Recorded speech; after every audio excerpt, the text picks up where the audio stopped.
I'm the Doctor. I'm a Time Lord. I'm from the planet Gallifrey, the constellation of Exterminating. When I say rise. Time and relative dimension in space. It means life. Greetings, humans, Daleks, Time Lords, and monks. You are listening to Exterminating Doctor Who. This is the show on Utter Radio where we take unpopular episodes of Doctor Who and debate whether they're really all that bad. With your hosts, Aidan, Gula. And me, George Ellis. And in today's episode, we are talking about the Monk Trilogy. We are. Okay, my initial impressions of the three of them, the monks, that is, I really enjoyed it. Yes, I did. And one of the reasons I'm a little bit confused as to why we've done it for Exterminating Doctor Who. Exactly. One of the reasons I've put it on here is because I was actually looking at Peter Capaldi episode rankings just to see if there's any kind of bad ones that we'd missed. Yeah. So I was looking at these rankings, and near the bottom are some of the usual crap contenders, like the ones we've talked about on here, Sleep No More, Kill the Moon, those kind of things. They're all at the bottom. Yeah. Then the next one along was like The Lie of the Land. And I was like, huh? Then a couple of others, and then Pyramid at the End of the World. I was like, wait, that one? That's one of my favourite Capaldi episodes. And then a bit further, maybe middling in the list, is Extremis, or Extremis, whatever you want to say. And I was like, what? I was looking at this list like, huh? Because I think there's Monk Trilogy. I love it. So this series 10, is my second favourite series of the lot. What's your favourite again? My favourite is series 4, of course, with the Doctor and Donna. You can't top that. Which Doctor is that again? I forget. Which? Yes, it's David Tennant. Oh. But the next one along is series 10, because I do think the Monk Trilogy is an extremely strong set of episodes. A very thematic, nice, high concept insight. And I don't understand why it's so low. Right, all of them have great Doctor moments. Yes. Great overarching, depending stories. Uh-huh. And really nice Bill moments, really nice Missy moments. Yep. It just kind of, all of it was great. It tied together the whole River Song stuff really nicely, adding an element to that. So it's, although it's in the Doctor's past, it's still very much, like, it's all very, it's very, very good. I don't understand why. I mean, let's just get going, shall we? Because we've got to dissect this. Yeah. We've got a lot of episodes, but it's like before my last disclaimer before we do it is that before, when we've done these podcasts, I tend to look at online reviews and see like what are the reasons people don't like them. Yes. And I've not actually looked at them this time around. Okay, lovely. But the reason for that is because I love them so much that I don't want to taint that. Even though I'd like to see why don't people like these.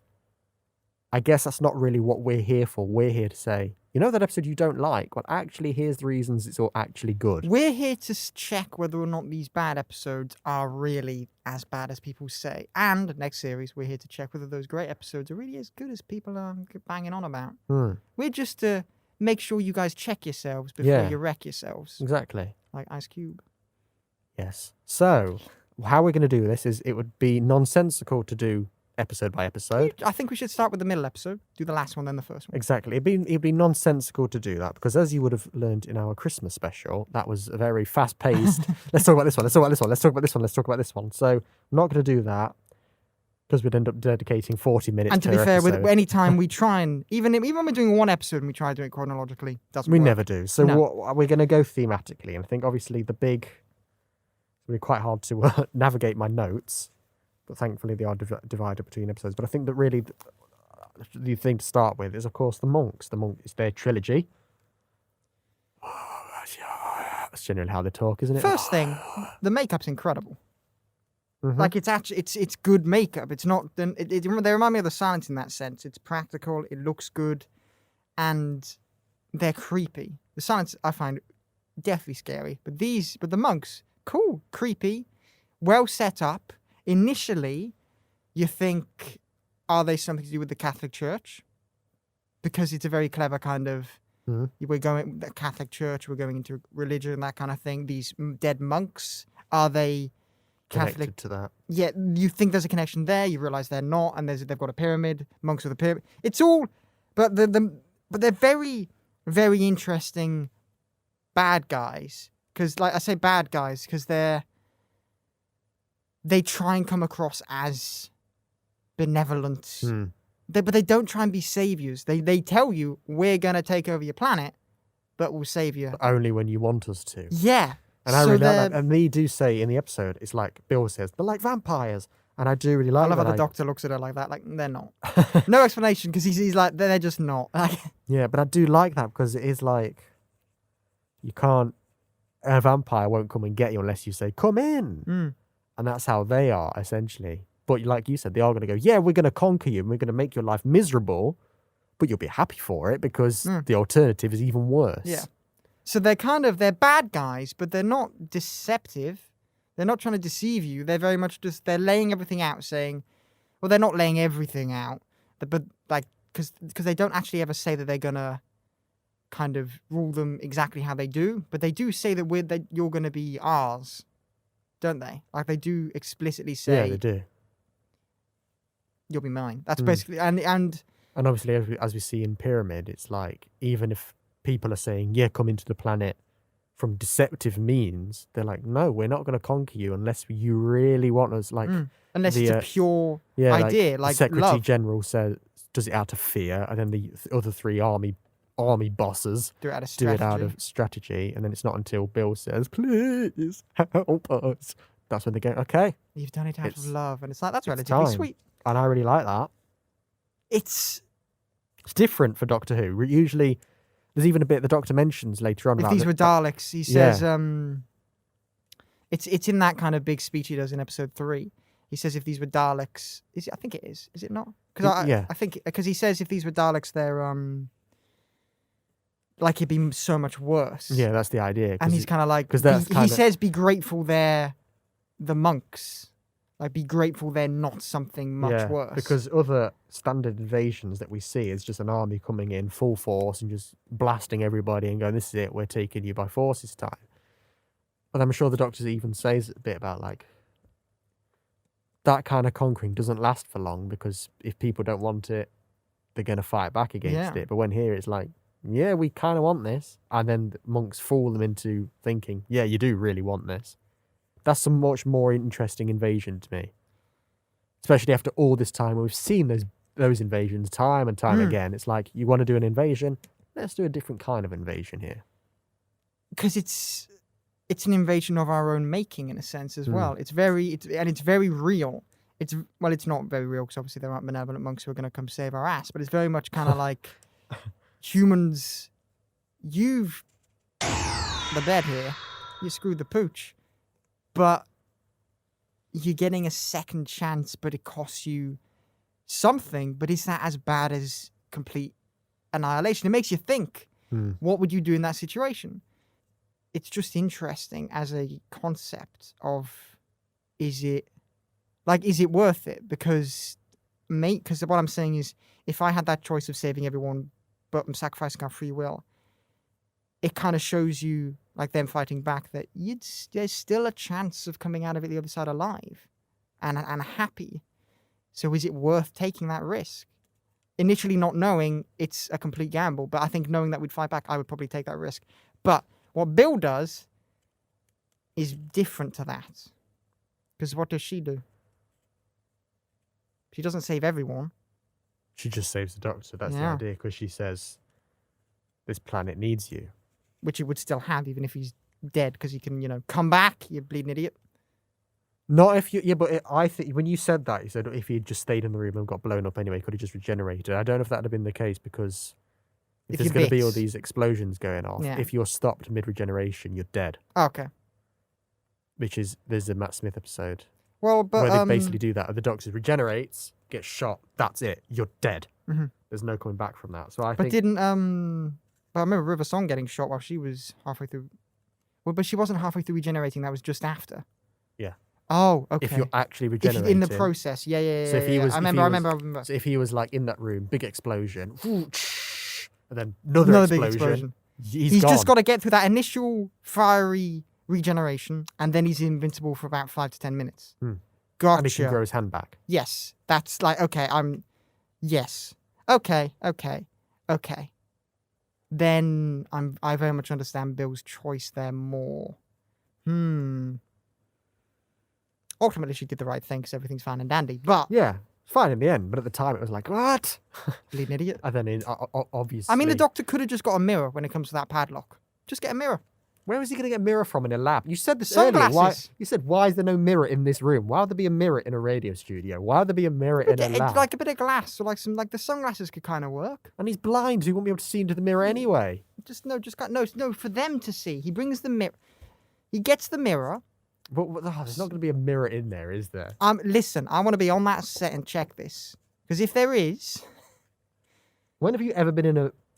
Lab? Never. Science lessons. Were the mirrors in that room? No. Yeah, okay, but the Doctor... Besides from Emily at the back. Listen, the Doctor should be doing her hair, carrying mirrors with him for this kind of occasion, and I'm surprised he doesn't. Well, he's not going to have one, especially when he's blind. He needs to check his hair. I think I really like about the monks is that it's not the same threat across all three. It is like it's not. This is why it's not called a three-parter, because it's not really. I mean, it is though, because it flows into each other quite. Yeah, nicely. but it's not. I don't mean that sense of like this is one plot that it develops to that and then develops to that. It's a separate plot in each one. The first one is about the monks are studying humanity. Yes. The second one is about they're offering their conquer to humanity, and then the third one is they've conquered humanity. It's not that in episode 1 they begin by going, here's this, and then that develops somewhere else. It is 3 separate things. Yes, Yeah. it's all connected, but it is 3 different chapters. So it's not like, for example, an episode like Daleks in Manhattan, Evolution of the Daleks, where we talked about the full thing as just one story, because that is just the same plot carries Stretched. across Yeah. 2. It's not that. It is 3 separate things. And you can imagine it in like film trilogy senses, because by the end of the episode, each episode, yeah, that plot is done. Let's go away. Let's wait for the next film in 2 years' time. And oh yeah, so those villains are back. We're developing that. Okay, sure. It is very much kind of a Terminator style. It's the same sort of battle. It's always the future robots. But it's like in the first one, it's Kyle and Terminator, and you know what I mean? It's a different thing each time. That's how it feels. The same thing, but a different thing. Yeah, no, it's And I very like much that. the way to describe it is as a film trilogy. It's a trilogy of the same characters, the same cast, the same kind of just the same characters, but doing ever so slightly different things. So and yeah, no, it is. Or Star Wars, for example. You've always got the Empire across all 3, but in the first one they destroy the Death Star. Whoa! It's the end of the day. What is it? That's how yes, this is. and then it's kind of like, oh, let's And then do even in the sequels. second one, Empire Strikes Back, it all ends in misery, as the second one does here. And then third one It's is not all where it's misery, is it? fixed. Empire Strikes Back. It's kind of like a defeat, but there's still hope at the end because of the whole. Well, yeah, like- and that's how this one is as well, because it's like, yeah, it's but- all gone wrong. Now the Doctor can see again, so it is very much in trilogy terms. And even if the standard trilogy format is the original, the sequel is usually the better one, and then the third one is where it kind of falls apart. And I think I've never believed that. I always believe the sequel to be kind of usually worse than the original, and the third one is where it all kind of finds its feet again. I've always thought well, that's how Star it is. Wars, No, not with Star Wars. boom. Terminator, boom. I'm out. I was meant to go Back to the Future, but definitely not. Batman. That's another one. The Dark Knight and all those. Batman, yeah. Original is the original. Second one's the best. Third one is the one. Yeah. That's kind of the standard format for them. But then I have my standard format. Captain spinning America, backwards. Yeah, ish. all right. Or I mean, what's Not the- Iron Man. I mean, definitely not Thor. Yeah, well, not even Iron Man and Iron Man 3, because I mean, Iron Man 3 I quite like, but it's not a very good film, is it? Right. Okay. Back on to Doctor Back Who. on to Doctor Who. No, the Monk trilogy is very good, and they're each. Okay, which one is my favorite episode? I'm just gonna think for a second here. The first one is probably the strongest for me because the concept is a bit. I think the high concept is a very, as you've said, that's kind of the overarching theme for all of this kind of thing. Big, heavy thinking plots. That's what it is. Yeah. But I think for the first episode, it's the most fleshed out, and I feel like it makes the most sense. Yeah, as I its do have own thing. one of my only negative points is kind of a few lingering questions that occur after Extremis. What? Well, one of his, how did they get in? When did this start? Did they just wake up and they were in this simulation? Is this a separate life? Are they even conscious of this? When? Well, if they're a simulation of all the past and all the history, then the simulation, it would just be one day for these simulated people. I have woken up and I am now continuing my life. There is no like I've stopped for a second. Now my life. It's like just my life, because they believe everything. Yeah, but when did they get into that? Because Bill was on a date. Was she on a date? Was that the simulation? That was all Bill? in the simulation. But when did she get? When did she get into that? That entire episode, all of our time with those characters. Like, okay, you know how in that first episode he's up against the door. Yeah. Yeah. Everything after that door, because that's where we come back to, is the simulation. So that data simulation. I understand that. Okay, so but when did we get into it? What do you mean? When did we get? When into did they get into it? When did they wake up and go, "Oh, I'm in a simulation now"? Probably. We don't see anybody. No, but we don't need to. No, probably way before. Like they've been in that simulation for years, probably, or decades, or their entire life. But then when they come out, the simulation probably doesn't run at real time on the outside. It probably runs at like 1,000% speed. But this is what I'm saying. They don't explain that. I don't need it explained because I'm not thick. But that's when it comes out. That's the kind of thing I don't understand. It's like, when did it? Have they always been in a simulation? Are they still in a simulation? There's probably right. All the threads. God, my mask is fighting me because I need a bit of a shave, so it's just getting pulled down by my hairs. Just like all the threads. There were thousands of simulations, so you know there's loads of them. I doubt they're running at real-time speeds. They're just going to be running really quickly, and it's just loads of different examples. It's just like, you don't need to be thinking about that. It's not. But I do. It's not. What were the real ones doing at the same time as the simulation? What? You don't need to think of it as parallels in time, because they're not. Because but they don't explain that. That's the point. I agree with you. It probably should be explained. That's the thing that comes. I remember watching it the first time and going, "What? Why? What are you talking about?" And it's taken a few years for me to go, okay, I can appreciate this episode now, but I still get to the end of it and go, what? Why? It just sort of just goes, simulation, kill yourself, the end. Yeah. And it's like, well, were we always in a simulation? Am I in a simulation? Do I need to kill myself now to get out of that? Okay. They don't explain any of that, and that's what they need to do. 3, 2, 1, 27. Come on. 3, 2, 1, 82. I'm with you now. My brain took a moment. I was completely dead behind the eyes then. Just stared at me. Okay. 3, 2, 1, 82. 36. See? So we're not in a simulation. Easy peasy. I love how it did take me. I was like, what's he doing? And then the second one came along and I thought, okay, now I need to say one at the same time. But as you said it, my brain went, numbers? And it took me a while. So I think we know Aidan's not in a simulation based on the fact that he's as thick as ever. Too thick, yeah. he can't be as smart as a computer because he didn't know what was happening. Okay. That's my only problem with that episode. Yeah. Is that they didn't explain enough at the back end of it to be like, we were in the simulation, but everybody else is fine. It kind of, what do you mean everyone else is fine? Like the entire human race. Yeah, but not the entire human race don't need to kill themselves now because they're not actually in that simulation. Well, no, but the way it works is you weren't put inside. It's not Matrix. You weren't put inside the simulation. You are a different version. So within that simulated world where the Doctor and Bill both. But then you sort of think the whole thing's a bit pointless, really, isn't it? Yeah, but it isn't. It isn't for the monks. No, but it would be for us if the Doctor hadn't have found a way. That was the whole point. That's the reason the people are killing themselves within this simulated world, because there's no point. That's why they're killing themselves. Yeah, I know, but I'm saying it's pointless as an audience, really, thinking we've just been watching a digital Doctor for 40 minutes and none of that. It isn't happened. It isn't completely pointless. And then why do they remember it, but nobody else on Earth remembers it? Listen. It's not just their simulation, is it? Listen. There's not enough explanation. It is. I don't see a problem with this, honestly. I think it all makes kind of... Maybe there could be a little bit more explanation, maybe. But even so, they explained the digital world quite well. Okay, digital world. You're with me? You're with me with that so far? We good? But why is Bill explaining the digital world to Penny or whatever the hell her name was? Because the Doctor would have Why explained can't it to Penny, her. But why can't Penny remember it? She was in the simulation too. No. The Doctor would have explained it to Bill.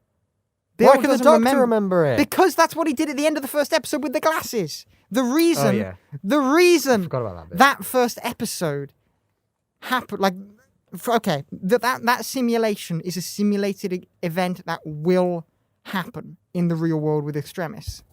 Like, that will happen probably. That's just how it was going to work. But then at the end of that first simulated bit, the fake Doctor is like, all right, go f*** yourself, monks. I'm gonna, everything these glasses have seen, they're digital. So they've downloaded this information and it's sci-fi, all right? So he emails what he's seen like a GoPro. He's emailed his footage to the actual Doctor. WeTransfer. Basically. He and WeTransfers from WeTransfer. It's like WeTransfer yes. sending you Yes. something themselves and yes. then going, what the hell is this? And then the actual Doctor watches it, so he lives that event. So what happened in the simulation is still very much important because the actual Doctor. But if there's so many has seen all simulations, that. has he just got loads of spam from all the other Doctors going, here's another file, here's another file? Well, And he's going, oh, for God's sake. I get it, there's a simulation. Now that does pose quite a theory, actually. How many Doctors within these simulated worlds fought back? But that's an idea. So the Doctor should have known Bring, quite bring. Oh, I forgot. Doctor. It's like, yes, I get it. There's Kiss, a kiss, simulation kiss. now. But that does actually pose the idea of how many of these possible events did the Doctor know of? Like, so he knew about the Extremis one, so he could Basically gone from Doctor Who to Doctor Strange here, hasn't he?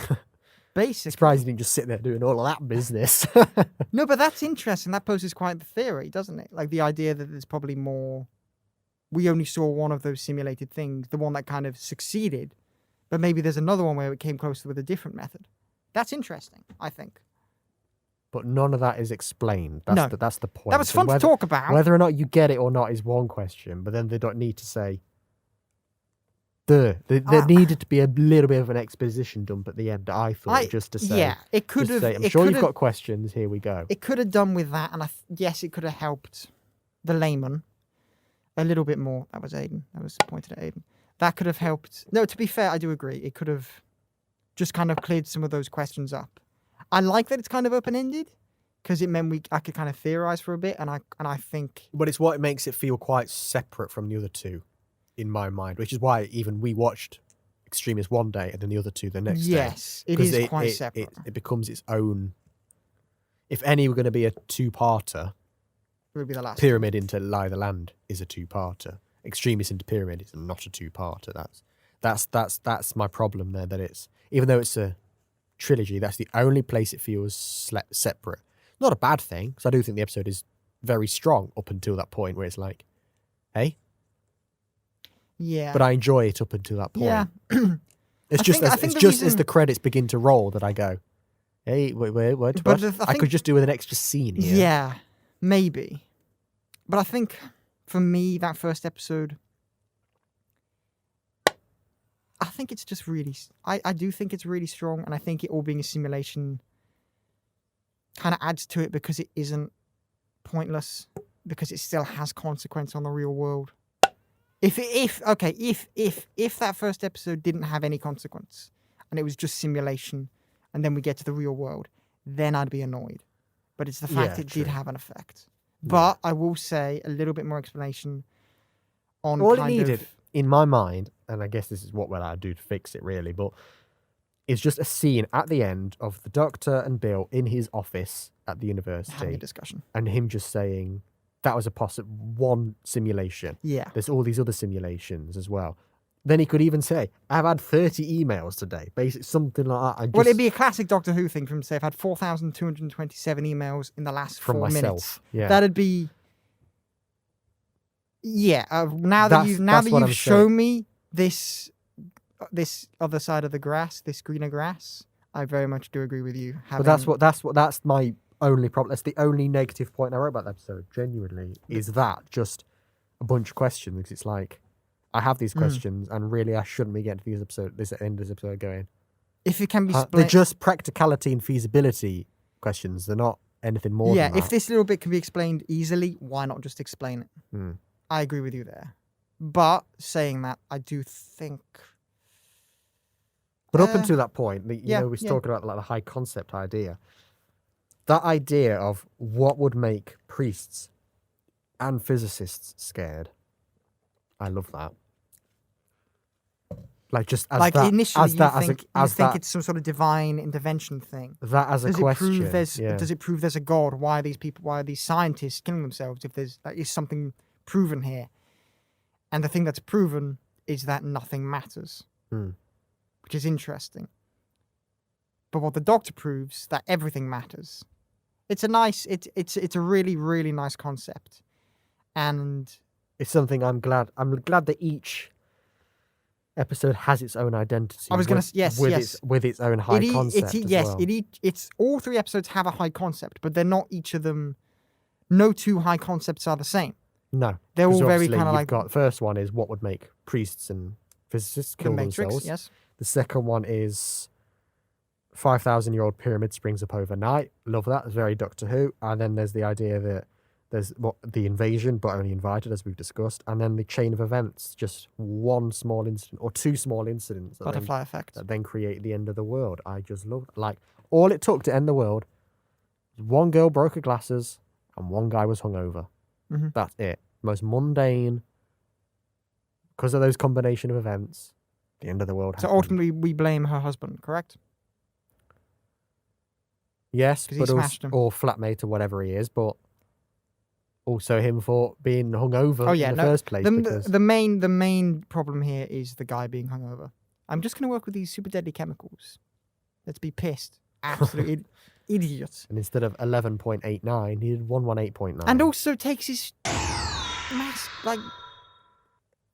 airlocks, protocols. Oh, something goes slightly wrong, I'll take my thing off. That's like the reason you have the hazmat suit. So if something goes yeah, wrong, but then we can see what happens to humans. I know, doesn't but it? I So- find I'm just like, right, I'm a scientist. I do all these precautions just in case something goes wrong. The moment something went wrong, he throws every precaution out the window, and it's like, dude, this is like the what are you doing? Yeah. And I hate to say this, deserved to die, because it was his. No, but he let in. He walked into that. And then by the Bloody idiot. 3rd episode, our big concept is propaganda and fake news. That's fake news. that's what we get to the 3rd episode. Like, it's a really nice mix of messages there. And yeah, I just really like that. And what that allows us to do for the first 2 episodes especially, then I guess a little bit in the 3rd, but the 3rd kind of sees a bit more of Missy and the Doctor, is we get a good contemplation and a meditation on more of the Doctor's character here and things he's having to deal with. Yes. And even in the episode 2, Pyramid at the End of the World, starts with him saying, "I'm meditating," and I was like, "Yes, and we're meditating on your character here." So it all comes together. that's there. that's both profound and pretentious. And yes, Doctor, we are meditating on your character. Yeah, I've gone a bit arty recently. I know. Anyway. Yeah, and in the first episode, like I was saying, the thing that was new, yes, the quote "without hope, without witness, without reward" is a very famous 12th Doctor quote.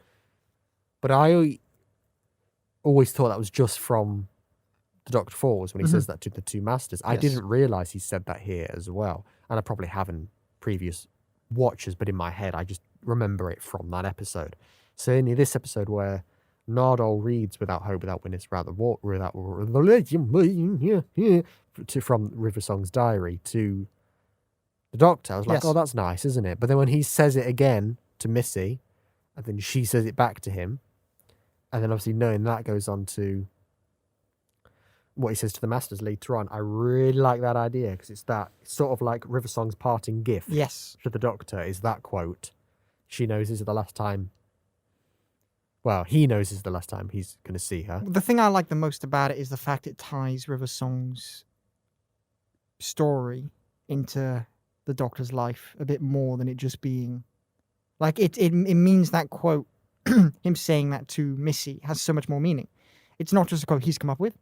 It's a quote that was said to him in a moment from his wife where he needed like something to just remind him that he's good, and then he can use that and it's just, there's so much meaning behind that phrase now.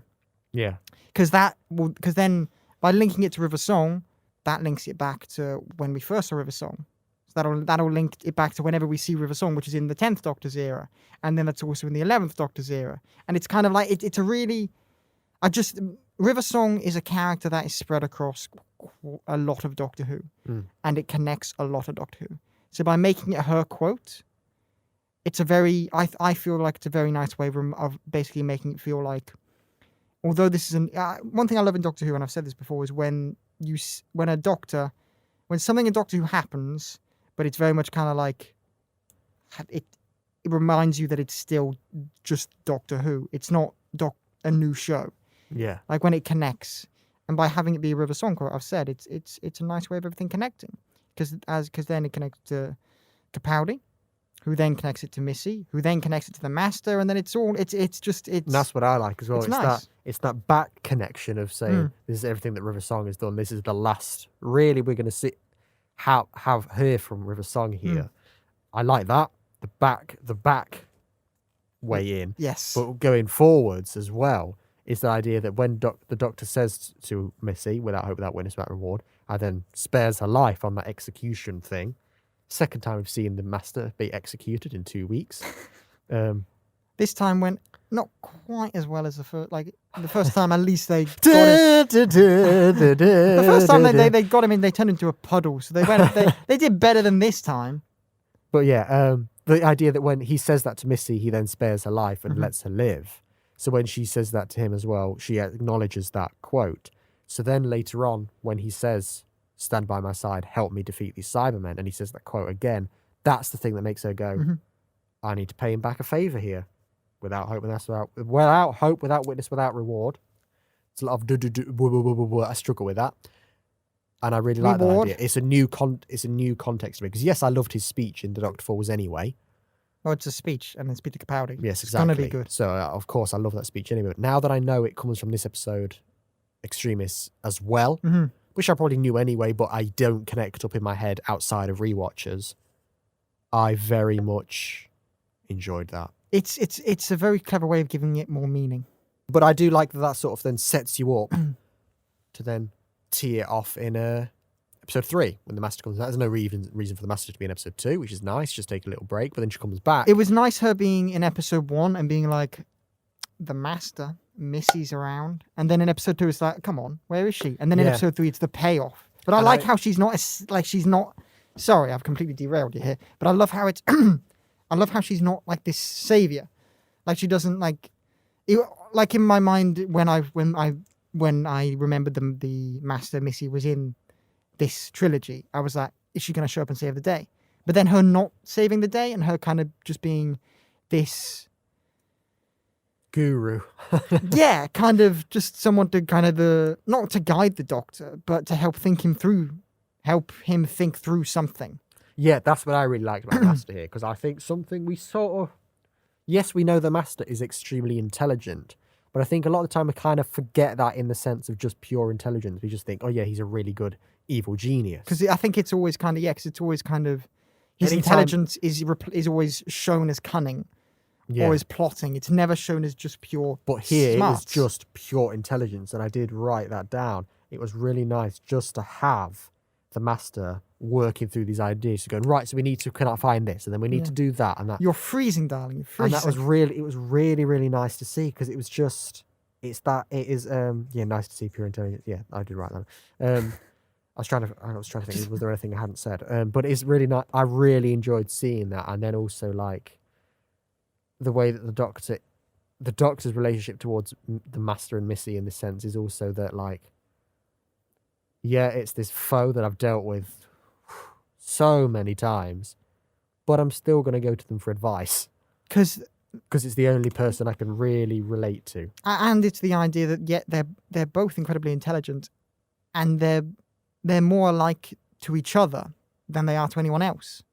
Like they have more it's like the idea of kind of friendship and love and relationships and all that kind of stuff. You said this to me before. It's experience. It's doing stuff together, and the Master and the Doctor have done more together than anything anywhere else. Than they have with anyone else. And even when he introduces her to Bill, which really made me laugh actually, when she says, wait, why have you got a woman in a box? Because even I think that's weird. Yeah. I really liked that bit. But when he introduces her, he says, this is Missy, the other last of the Time Lords. And it's like, well, no, you're not. You're not the last of the Time Lords anymore. You literally went to Gallifrey the last series. You know you're not the last Time Lords anymore. Well, he doesn't remember that, does he? No, yeah. The series before, he went to Gallifrey. Oh. Which we're going to... Oh, yeah. Okay, I remember. We might, depending if we do summer specials, wink, wink, we might do that episode. But he does. He goes to Gallifrey, overthrows the president, and goes, "I'm the president now. Thank you." Yes, I remember that. Well, I don't remember that, but I'm with you. Yes, but the point is that he knows he isn't the last Time Lords anymore. Okay, so why did he say that? He still introduces Missy as the other last of the Time Lords because really, he's disconnected himself from Gallifrey. The episode from the series before is about him saying, "You're the Time Lords, but I don't like you very much." Because the Time Lords aren't like they used to be these nice people. I remember this is a quote from. I remember this being something that David Tennant's Doctor said. But since the war, they're just these warmongers, outdated sort of power hungry kind of people. And the point is, by this time he's like, "This is Missy, the other last of the Time Lords," and I really like that because it's like even though Missy is a villain, she still doesn't lump her in with the rest of the Time Lords. That's a great way of putting it. Actually, he doesn't. They're not similar. He doesn't think of her anywhere near. In a way, him and her are the last of the Time Lords that he remembers the Time Lords to be. So he's like, yeah, we're the last Time Lords. They're just Gallifreyans. And it kind of shows his kind of connection to Missy, the Master, how they are.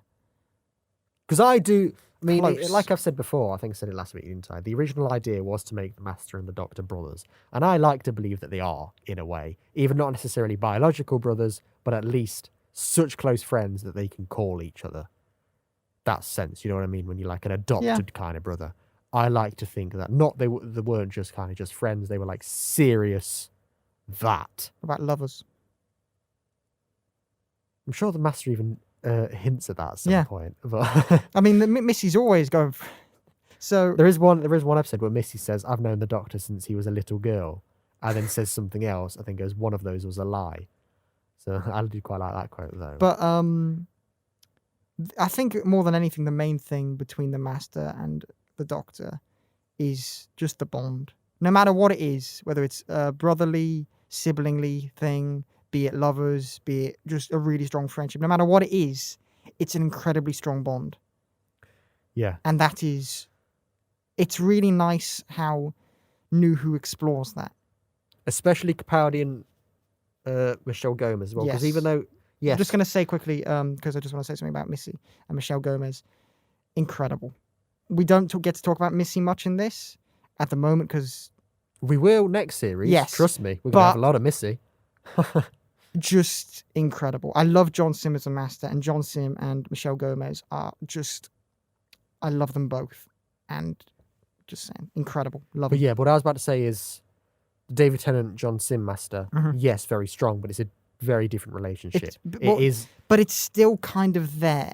Yes, but what I'm saying is there's still that brotherly sort of little bit of romance. Work together, and even when he's like saying regenerate when the bit when he's shot by Lucy and he's like saying regenerate. Yeah, I'm with you. You see it there, but generally that Master and Doctor relationship tended to be more of the kind of villain good guy. Capaldi and Michelle Gomez is a bit more like John Pertwee and Roger Delgado. But in the sense where it's like we're working together. But it feels like a progression from that. Yes, one. but I'm saying it's more... I know exactly what you mean. Yeah, I know what you mean. It's the same thing. The John Sims Master is more kind of as the villain Master. How do you like that kind of thing? Yeah. And then you've got Michelle Gomez is probably the... But I don't know how to phrase it, but kind of more friendship Master. You know what it's hard to phrase it right now. I don't know why, but it still feels like... But they still feel like the same character. But it feels like a progression of that relationship between John Sims Master and David Tennant's. Because they did have a moment where they worked together in the end. in David Tennant's final episode. So it all feels like it progresses properly, and it's still like when the Master when he takes over the world, like John Sims' Master, when he does that, it's not really. Yes, it's him taking over the world because he's evil and I'm taking over the world, but it feels a bit more like he's doing it to spite the Doctor. That's one thing about the Master. I may be misinterpreting entirely, but one thing about the Master I've always seen is it's kind of very Joker Batman-esque. He hates the Doctor so much that it's kind of like, it's not pure hate. It's like, I hate you so much that I kind of really love you. And that's what we were saying in the TV movie episode last week when you were saying, why don't you just get another Time Lord's body? It's like, well, of course. Which I say to just pick up another Time Lord's body to take the Doctor's. He just for a leg up. But it's that idea that it's like, well, yeah, of course the Master's going to get the Doctor's body, isn't it? Because who else would he get? Yes. But so what I'm saying is, even with John Sims' Master, he's still doing it for the Doctor. So then having the Doctor then become, not the Doctor, the Master then become Missy, and then kind of just being like a good person with the Doctor. Well, not with the Doctor, for the Doctor. Shows that relationship in the same kind of sense. It's all there. No matter what I'm saying is, no matter what the Master does, it's always kind of connected to the Doctor. And I think that progresses nicely from going from John Sims' Master to Michelle Gomez's Missy. We'll ignore the rest. But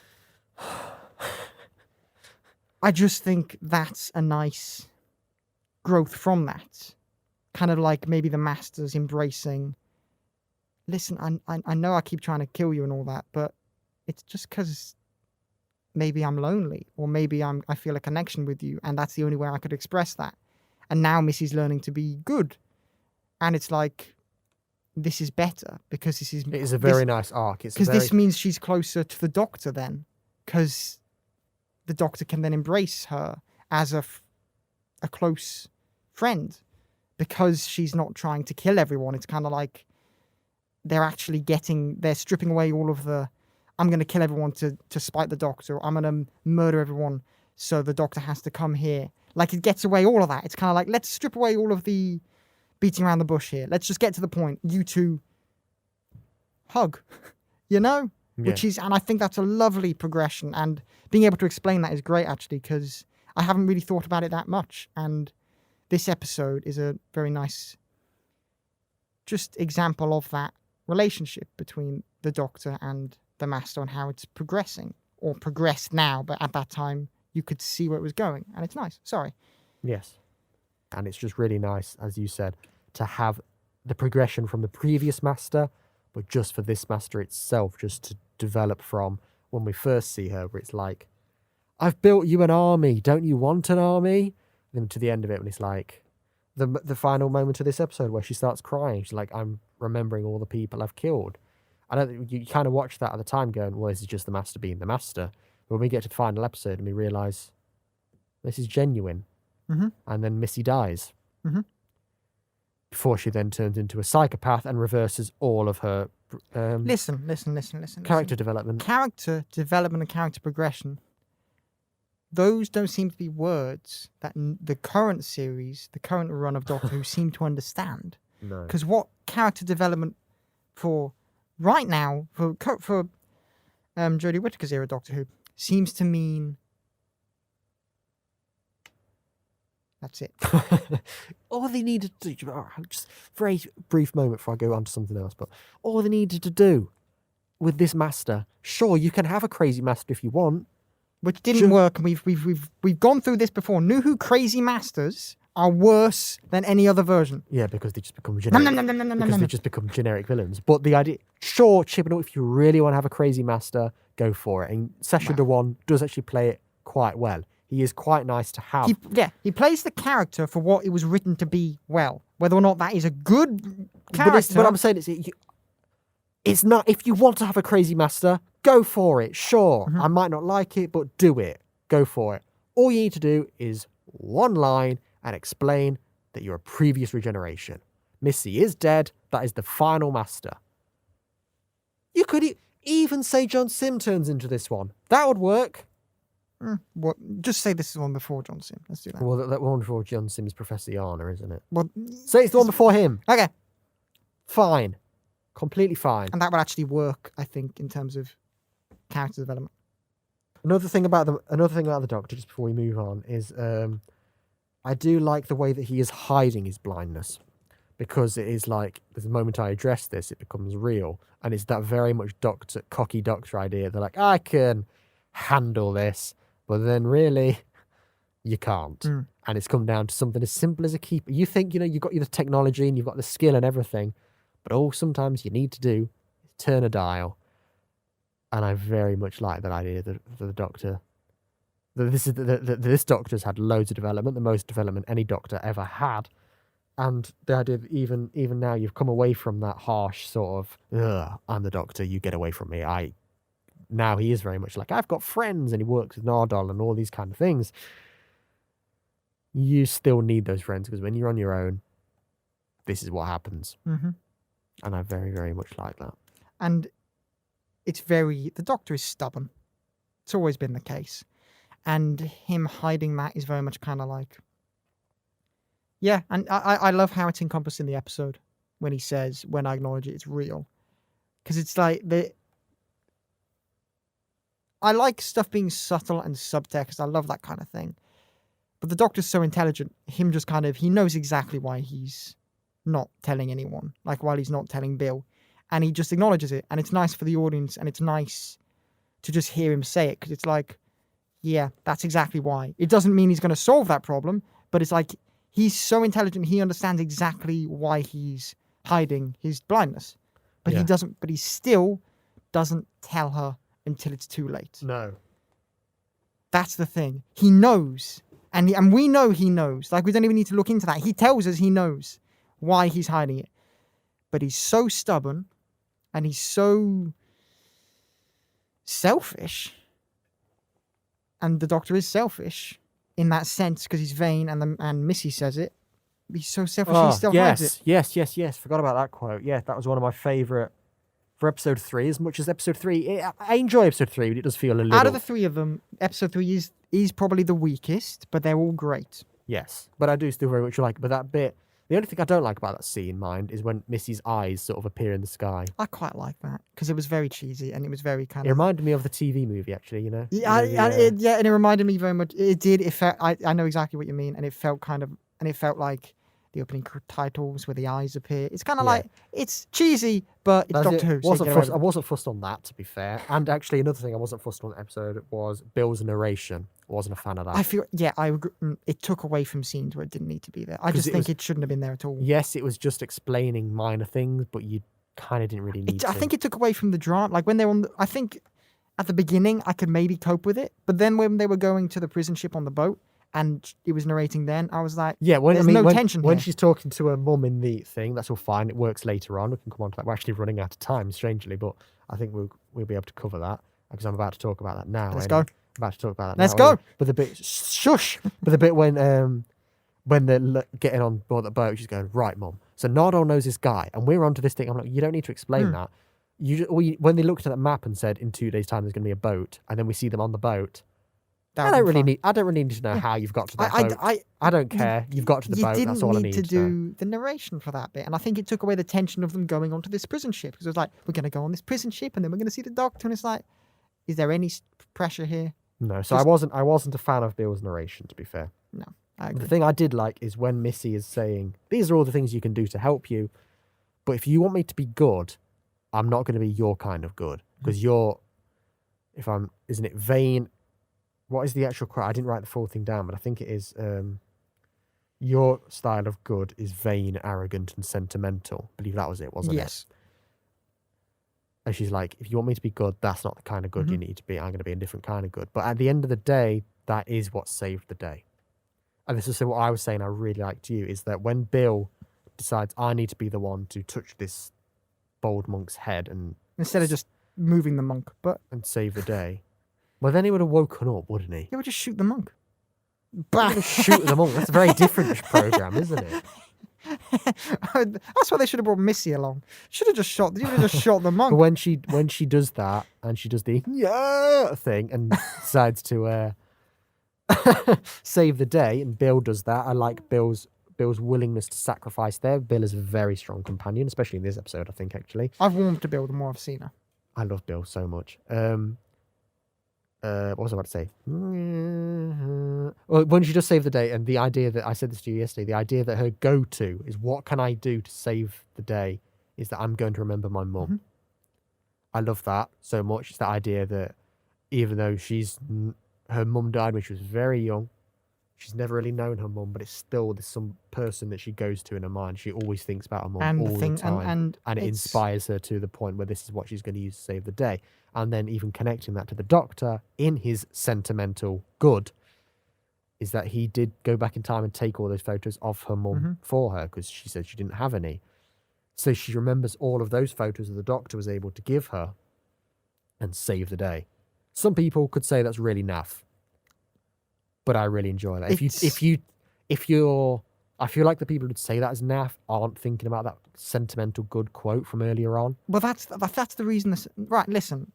With Toby Whithouse writing this episode, he wrote it in the sense of nothing's there by accident.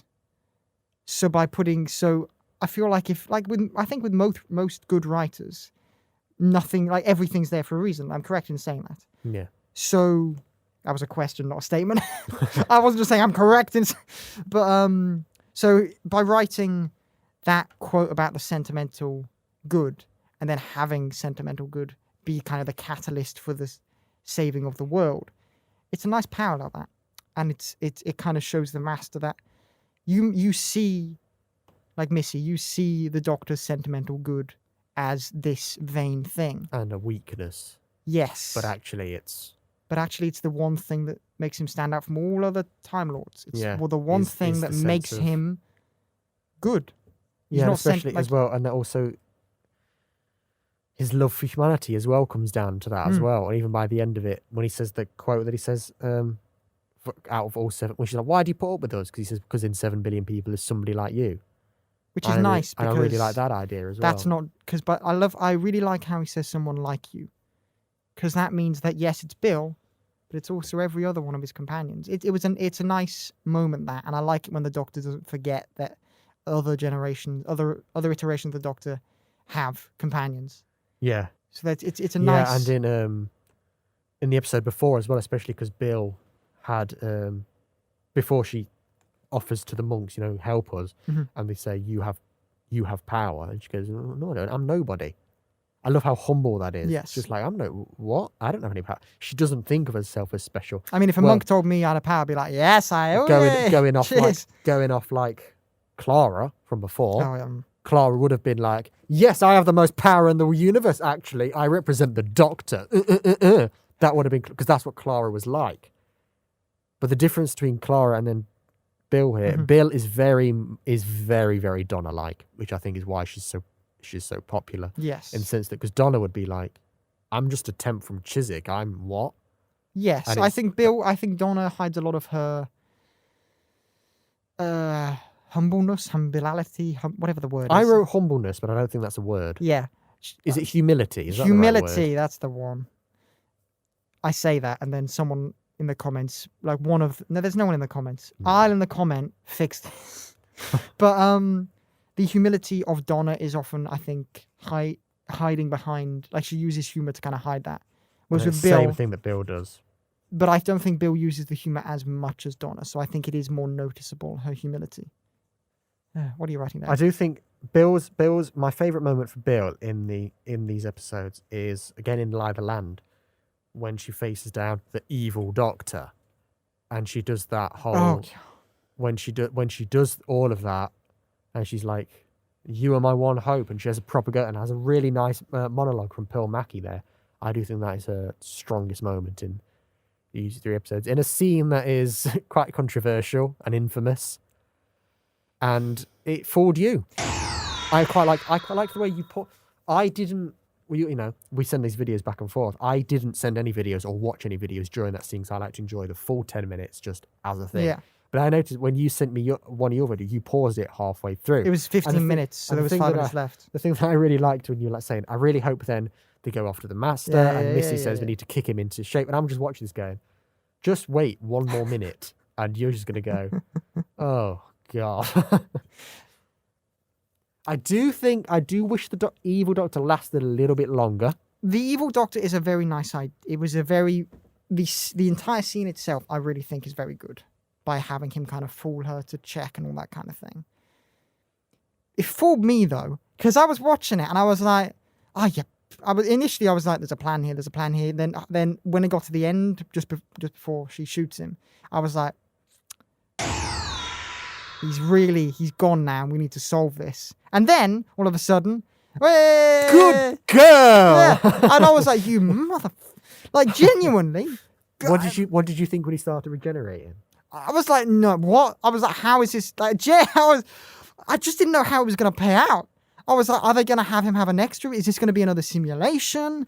Are they like, no idea. Yeah. And then it was another thing. BBC's marketing for this series really bothered me that they announced John Sim would be returning. That really annoyed me. Yeah, I know, but that is actually what got me back to watch this series because I've seen this when it first came out. Yes, but in that episode that he does come back when there's this disguised character Razor and he's all the time going, do you want a cup of tea? You recognise him straight away. The whole away. time we were going, that's John Sim, isn't it? Mm-hmm. And then he takes the mask off at the end and goes, da-da! With like the nicely groomed beard. Yeah, but it was watching that very, very Roger Delgado, that is, with the disguises and stuff. I love it when they bring back to the original master. But it was like, when he took that off, it was like, especially when you're once former prime minister. I remember it was me, my mum, my brother were like, well, yeah.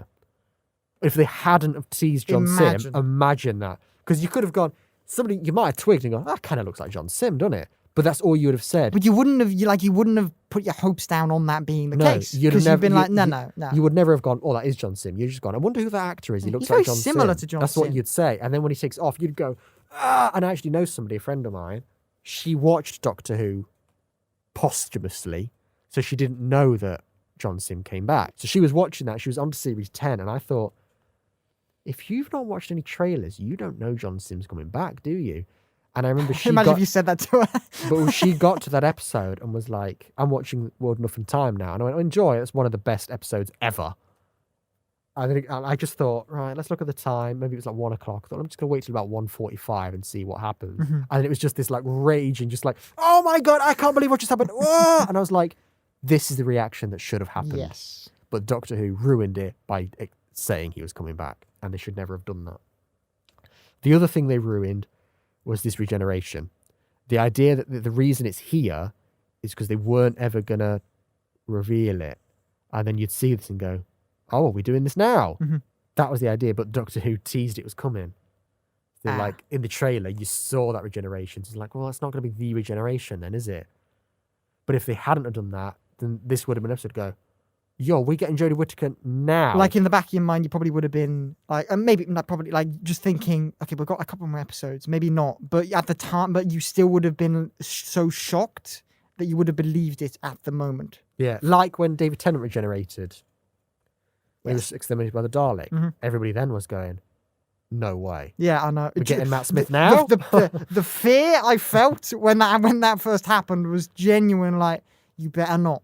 Because I was, like, when he did that first, like, that fake regeneration, you know, I was like, no, David, hold on. Just another episode, mate. Yeah, exactly. So, it was quite nice to see this regeneration scene sort of, it was that same reaction I had when my friend found out the Master was back. It was nice to see that from somebody who hadn't seen trailers or he doesn't know the context, and you're like, I think this is going to happen, but I'm like, one more minute and you're going to be like, what? And then you're just like, I'm so frustrated. I can't believe I fell for that. Like, I'm not frustrated over how, like, it's a missed opportunity, they should have done more. I'm frustrated over in yourself because I fell for it. Yeah. Because I loved, when it comes to TV shows, or films, whenever I'm watching them, I'm always thinking about what can happen next. And I like, this will sound arrogant, but like 80% of the time I'm able to predict kind of where something goes because I can, because we make films, I can think kind of from a filmmaking standpoint. That's to give that an example. That's exactly how I felt about Falcon and Winter Soldier, for example.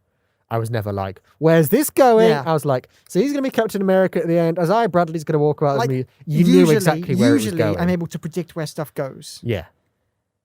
So and with Doctor Who, that's never really been otherwise because it's always I've seen most of it and it's like this character will do this and this and this, easy peasy. But I still love it, obviously.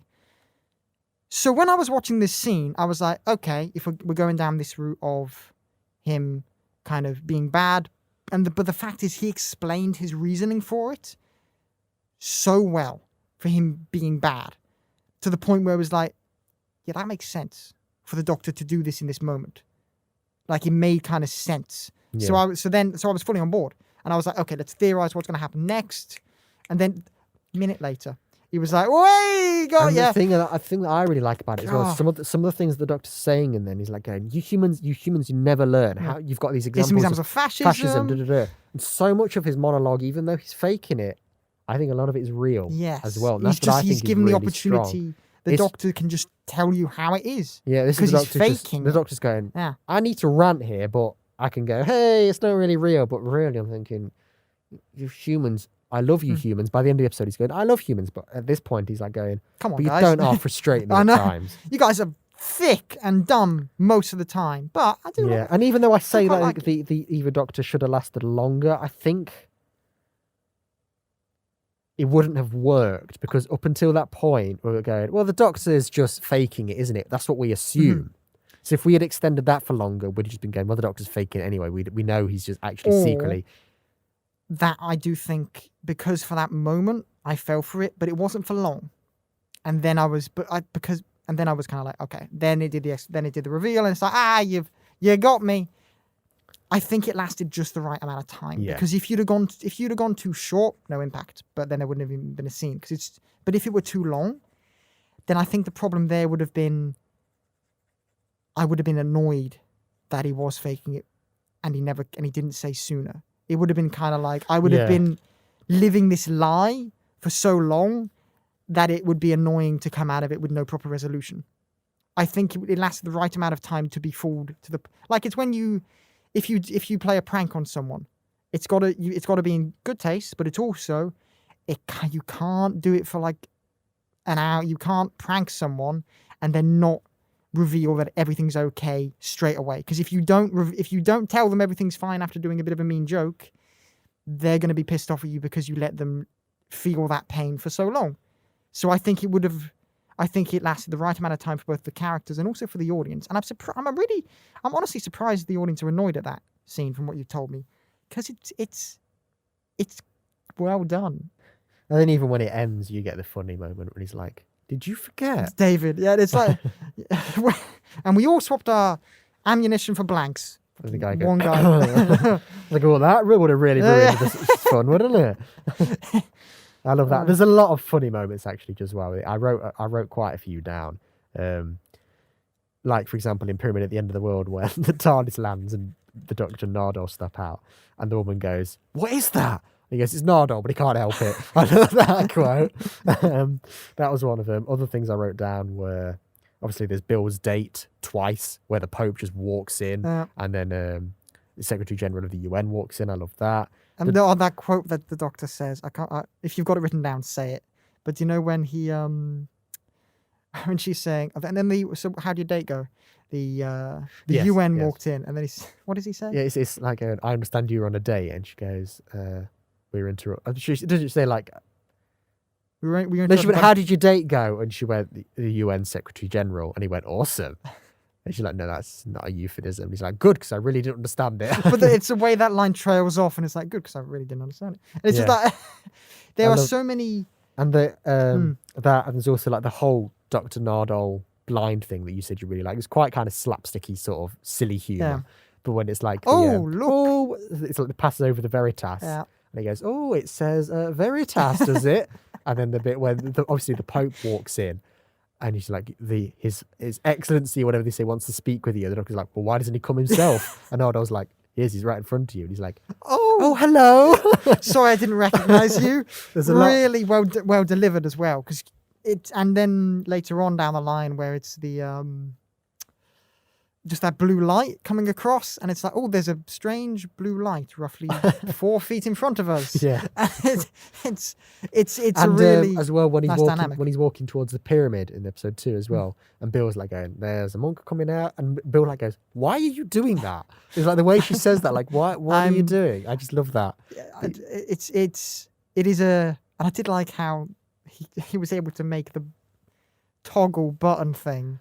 The walkie-talkie kind of thing, yeah. walkie-talkie. Yeah. It's so Doctor Who. There's a just lot mental. of funny moments as well. The bit when they were saying like all the deep and meaningful quotes that I love, very poetic Stephen Moffat lines. You like, "In darkness we are revealed," and these kind of things.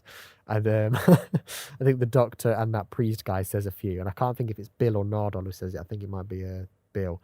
And she goes, "You to be great writing Christmas crackers, wouldn't you?" Because they say so many things like that. I love that quote. And the last one I've written down is Missy, who's Missy is just hilarious all the time anyway.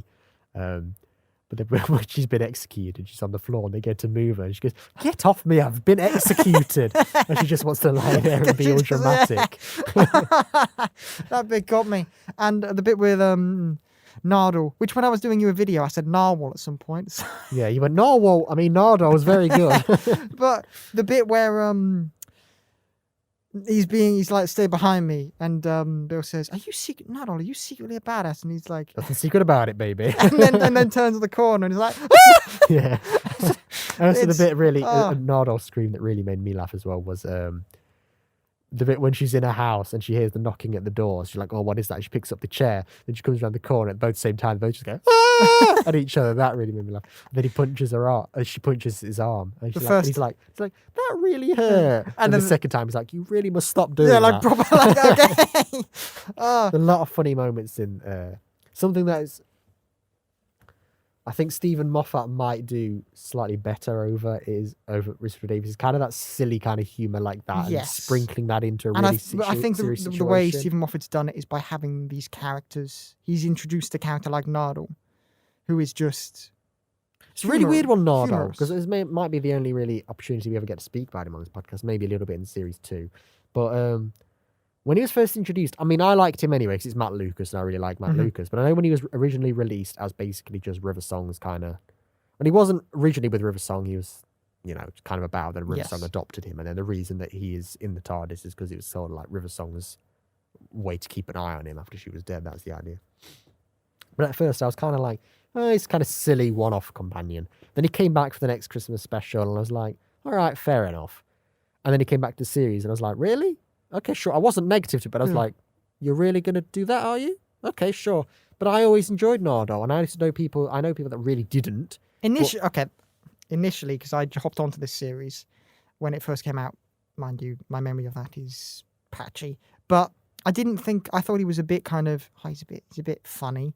I kind of like, but he's really, this is one thing I will say about every time I've coming back to Doctor Who now, I'm enjoying it so much more because at the time, I didn't have anyone to talk it through. So I was very much kind of like, David Tennant's the best, David Tennant's the best, David Tennant's the best. So anything else that differed, I was very much kind of like, this isn't good, Yeah. And by coming back to it, I'm kind of like, George, you were an idiot. Yeah, because this is... And you sort of feel like it's I sometimes think about the Capaldi era, because I remember, even though I love Capaldi, his era as a whole isn't great, generally. And I do remember when he was on, I was very negative about it. Like, we need to get rid of Stephen Moffat. This is just bad. This isn't as good as it used to be. And then I think you're always going to think, I know Chibnall's come along, I'm going, Chibnall's bad, we need to get rid of him. It isn't as good as it used to be. And I think that's always going to be the case because you're always comparing it backwards. And a series generally doesn't get better, does it? When it's been going for 13 series. Yeah, at this point, it when can't it's been really... going for 13 series, they tend to not. Most series, I've noticed, I've seen a thing about this recently, actually. It's not just a theory or a ranking kind of thing, but there's an idea that most series peak in their 4th series. And I thought, yeah, that applies to Doctor Who. And I've thought of other series before when I think, that works. They're long-running series, they tend to peak in, say, like The Office, for example. I think that peaked in series 4. Brooklyn Nine-Nine, that peaked in series 4. All these they all kind of do that. Yeah. So anything after that, you're on the downward slope. And yeah, you can have blips and go, wow, that was really good. But generally, you're always going to be going, not as good as that, was it? So I sometimes... And it kind of taints your viewing of anything future. Yeah, and as much as I love Capaldi, I sometimes have this thing, like, I really wish I appreciated this era more when it was happening. That's exactly how I feel about going back to these eras. I'm kind of like I've been able to justify why I think David Tennant's era is the best and why I believe he's the best Doctor. But now, whenever I watch Matt's Doctor or Capaldi's or Eccleston's, I'm like, but these ones are good in their own right, and they are still good. You know, I'm not going like they're not as good as David Tennant's era, so they're terrible. I'm going, they're not as good as David Tennant's era because I think David Tennant is better for these reasons, but they're still very good for these reasons. It's nice because I'm able to rewatch them and give each era its own a second chance, as you do on this podcast, and I'm allowing it to prove itself to me by its I think own that's merits, also. I also nice. think that's the gem of watching these episodes isolated as well. Yes, because some episodes that we've done, I can't think of any off the top of my head, but the context has changed. When you watch them in a full series rewatch, it might be an episode that's really, really good before it, and then you get to this one, you go, this one's not very good, is it? Yes. But when you just watch it on its own terms, you're like, you know what, actually, this isn't bad. And I enjoy, and the Monk trilogy, I've always really enjoyed anyway. Extremis took a while to grow on me, but I was never like, ugh, that episode. I always enjoyed it, but it just took a while to mature, like cheese. So yeah. Thanks, Aidan. Strange thing to say there. But yeah, so it's watching these three, and I don't want to look at negative opinions because I just don't really think they're valid, because we've said all the reasons why I really enjoy it and why you really enjoy it, because I think they're an incredibly strong set of episodes. And the Pyramid at the End of the World is my favourite of the three. And it is, I do think, one of Capaldi's genuinely one of his best. One of his, yeah. The one with the pyramid. Yeah, but there's a pyramid in the last one as well. But I was just making sure that I'm on the. But I agree with you. I think the middle one is the. It's my favorite. It's my favorite one, and I do think you said it was Extremis. I've changed my mind. I've changed my mind. But I've been in my mind. I've been fighting between the two of them, and I've concluded that. But that's my favorite one, and I not only do I think it's the best of the trilogy, but I genuinely think it's one of Capaldi's strongest episodes. I can't make that statement because I don't know many. Obviously, you compare it to something like Heaven Sent or World of Time. Yes, it's not that good, but yes, I still think it's top 10, top 15 of his episodes. I really do. Yeah. When it comes to these three, for me, it was in my mind fighting between Extremis and I do really Pyramid. like Extremis. Yes, I do. And I do think the idea that a simulation, or do we live in a simulation kind of conspiracy theory that people have, I do think that is very ripe and perfect for Doctor Who. I'm glad they dealt with it. The only thing is, my problem is just there's not enough answered about it. Or it doesn't maybe have enough consequence as an idea, maybe. Yeah, but even that still is, I feel like we just, on our wrapping up before we do what we do to fix it here, that still has its really nice moments. Just the whole high concept, as I've said, is really nice. When they deal with the simulation in itself before, they don't explain it afterwards. That's really nice.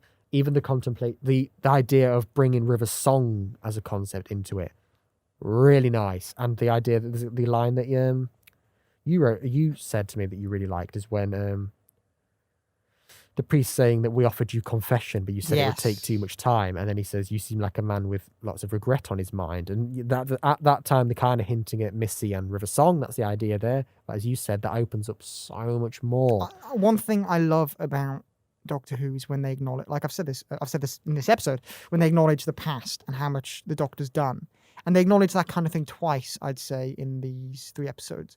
Once with the execution of people, where I don't know his name, but he's on the little pad, and he's like, "You've got a billion, like so many deaths." Yeah, he goes, "Look at all the deaths credited to me," and he's like, and they all just run away. And I love and you're unarmed. I always that bit as well, because he asks him 3 questions, and he just says one word to each, and I think that was really nice writing there. I think if I can remember this correctly, it's "You're unarmed always, you're alone often." And then I can't think what the last one is. You got a big sword? Yes. Yes. It's something, I don't know. It's something like, I can't think what the last one is. A grenade launcher. I can't think what the last one is, and it's sort of ruined my point here. But it is, I love that how simple it's just always, often. It's just 3 words, and then that whole a planet of executioners run away from the Yes. executioner. And it's that moment, and also, as you said, the one with the offering confession. They both show you. One of them shows you how powerful the Doctor is and how much he can do by himself, and how many deaths he's caused. Be them bad guy, like we don't like they. Some of those would be bad guys and all that kind of thing, you know. Yeah. But he's how many things, because there'll be aliens as well. How many things he's killed. And also, we've got with the confession how much regret he's got probably for a lot of those things he's done. And then when we come on to episode 2 as well, and there's a bit when they're all in that room, we're talking about general episode as it all develops out the thing, and you see that develop from that man with regret who has all these body count, his big body count and stuff, and then it gets to when they're in that room and they're talking about how to deal with the monks, and Nardole goes, "Well, force is never the right answer, is it? Is it, Doctor?" And the Doctor's like, "Strike everything you've got at the." And I love that it's actually, especially him being the president of the world as well.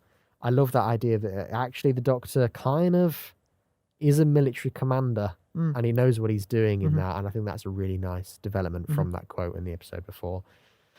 So the pyramid at the end of the world comes along, and I do, like I said, it elevates the monks from the previous episode before, and I do think there's some really nice concepts and things in there. Then finally onto Lie the Land, and it's all nicely tied up. So what would you do? Is there anything that you would do to fix these three besides anything we've already said?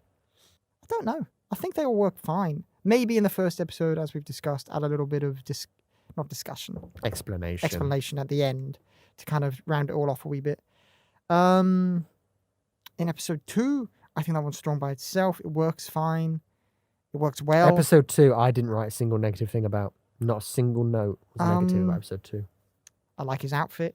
It's a nice Oh, choice and of colour shirt. the linen jacket. Yes. Oh, I remember seeing that at the Doctor Experience, and I used to have a photo of me with it. Hey, but me with some but clothing? my photos from the Doctor Experience of that year were wiped, and I only have about 30. When That I is heartbreaking. I probably took about 150 and only got about 30 left. So How did it all... I don't know. I must have deleted them by accident. I must have seen them and gone, oh, that's 2016. I can delete them, and they're backed up, and they were 2017, and they were gone. Eesh. But I still have some, but not all of them. But I did have a photo with me with a linen jacket, and I was like, oh, I can't believe that photo's gone, because I love seeing it. Just why are you ever excited to see a jacket? Do you know what I mean? Oh my God, it's that jacket. It's linen. Look Let's at take it. a selfie with a jacket. But I just love that jacket. Anyway, carry on. Things, as we've mentioned, just kind of round off some edges. Yeah, that's generally how I feel. Like I've said, the explanation scene I would put in, just at the end of Extremis, just to say, you might have some questions, but these are the answers to those questions. That's all that needs. Episode 2, I generally don't really have anything that I would change. There genuinely isn't. Not that it's like a faultless, perfect episode, but for what it's doing, I don't think there is. I can't think of a single thing I changed. Besides maybe like a production issue, maybe something like the directing was slightly a bit, or the editing rather, was a bit weird, like the bottle smashing and that kind of thing. Which was just a stock image. Yeah, that I sort of wasn't really a fan The of. That, glasses... but that's such a minor point that it's like... But with that, I will say it was a bit heavy-handed. Like, with the butterfly effect, I love and incredible. It's always it's very interesting in whatever medium, to be honest. But it was a bit heavy-handed at how it was like, okay, butterfly effect, you know those glasses that smashed earlier? I'm going to show you the glasses smashing again. Yeah, that was just... It's a bit kind of like, remember this? It's a bit heavy-handed. None of that was necessary, but that's, again, minor. I'm not really bothered. I'm not bothered about that. And that bottle looked like it was... But I'm not... So episode 2... 2040p. Episode 2, I don't have any fixes. And episode 3... I mean, I said maybe extend... Oh, I'd have got rid of Bill's narration, actually. I'd have got rid of that. Oh, yes. Episode 3, even though I said maybe I would like the evil Doctor to last a little bit longer, I'm fine with the way it's structured. I don't think you can change that. No, I think it works. Because if you do, I think it just wouldn't work. The only way you can extend that is by restructuring the entire episode, or at least extending it by 5 minutes or so. So generally, I have very little that I would change about this episode. Yeah, the thing is, though, I left mine at home. So he's got his glasses on, what is he wearing? A cardigan? Since when did Peter Capaldi wear that? He did wear a cardigan in... Yeah, but wear that! No, leave my burgundy cardigan. I've got... You won't be able to see this on the video, actually, but I've got a little pin with Capaldi. Do you know on it. my I thought pin? Do you know the worked. thing on the back? It doesn't work. Oh, how So it depressing. just falls off. You But I might be- found him, so You it's- might be able to buy them, I will actually. buy a new one because Also, these glasses are so steamed up, I can't even see you. But you know, see, I'm All these wearing, days, I'm about wearable technology. That's I'm the wearing quote. jeans, which the Doctor didn't. Well, did he? If he did wear jeans, they weren't. Capaldi wouldn't wear jeans. Yeah, all right, but Who wears jeans? I wear jeans because I don't have any trousers on me at the moment. But I'm wearing. He's gone for Capaldi in Robin of Sherwood. That's the look. Plus jeans. Plus jeans. Yes. So I think that brings us to the end. I'm perfectly fine with that. Well, we were going to say there was a quote that he says, isn't there? Oh, It's thank you for playing the Big Pyramid game. See you next week. Hopefully not. Yes. It's something Thank you like for that. playing the Great Big Pyramid game. Something See you like next that. week. Damn it, hopefully we've butchered the quote, but oh well. not. Next week is our final episode of Series 1. Of Series 1. Series 1. We will be back. Don't Don't go away. Yeah. Don't go away. Don't be listening to this and be like, oh, that was nice while it lasted. All three of you, Yeah. stay. You wait for us to come back, okay? We will occupy this room and start a protest. We'll chain ourselves to the desk. I'm up for that. But, yeah. Yes, for the last episode of Series 1 is going to be slightly different because there's a lot of stuff. We've hinted about the Timeless Child throughout this podcast. It always comes in. So I think what we're going to do is George is finally going to watch Ascension of the Cybermen / the Timeless We need to Children. address that. So we're going to talk about that. We're going to talk about what direction we think Doctor Who should go in. Yes. That's the big thing that we're going to talk about. This is kind of cool. I can see myself. In Can the you? glasses, yeah. It's kind of like, And, there's also many filming pictures that we're going to look at. oh, Talk about the new companion. I'm excited. What we think about that. That John kind of Bishop, thing. innit? John Bishop. So that's going to be what we're going to talk about next week. It's a very different episode, but these last few episodes have all been different. They've either been sort of talking about an episode but slightly longer, or they've been with guests, or they've been I feel so threatened right now. not with episodes. It's the glasses. Well, I can't see your eyes. I can only just make you out. So It's genuinely The rest is the just fact so you've got the steamed mask up. on as well. It's really kind of like he's gonna just shoot me in a second, and I'm I think you're there somewhere. Yeah, so that is it. Thank you for everybody that's listened. yes. Thank you, everyone. In our penultimate series. Nice. We know we've got 3 listeners now. I know about that, right? We'll say this again next week. But in the meantime, before we return for Doctor Who, we will do another podcast. But we never shout this out, and we really should. Yeah. Our Instagram. Oh yeah. Please follow us on EDW_podcast. Okay, if you are listening to us and you enjoy listening to us, go follow us on our Instagram, because we haven't shouted this out. Like, we shouted this out like once We when we shouted first it out got when it. we first made it, and we've never mentioned it again since. So there might be 1,000 people there who just, like Go, a wow. And then yeah. Oh, what they've got a point there. they've got an Instagram. Yeah. Okay, so what is it, Aidan? What's our Instagram? EDW_podcast. That's EDW_podcast on Instagram. Follow us if you're listening to us. For the love of God, follow us. Please follow us. Please, we're begging you right now. Thank you very much. That is us done. Thank you for listening. Over and out from the Monk We'll Trilogy. see you next week. Bye bye.